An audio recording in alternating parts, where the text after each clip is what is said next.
Nashik road परिसरातील उपनगर police Thane हद्दीतील फर्नांडिसवाडी येथे दिनांक 1 रोजी मध्यरात्री गोळीबार केल्याची घटना घडली असून घडलेल्या या घटनेनंतर नाशिक रोड परिसर पुन्हा माफिया राज सुरू झाला आहे का असा प्रश्न उपस्थित केला जात असून त्यामुळं पुन्हा एकदा नाशिक शहरातील कायदा व सुव्यवस्थेचा प्रश्न ऐरणीवर आलेला आहे।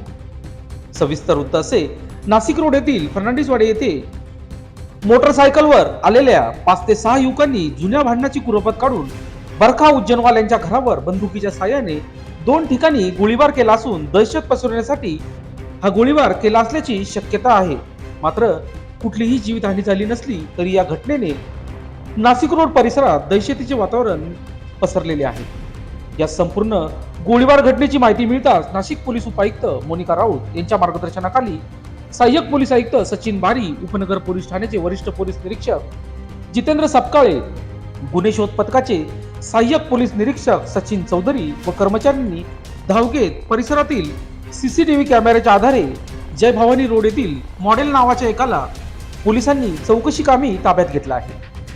या गोळीबार प्रकरणी उपनगर पोलीस ठाण्यात गुन्हा दाखल करण्यात आला असून यातील इतर संशयितांचा शोध सुरू आहे।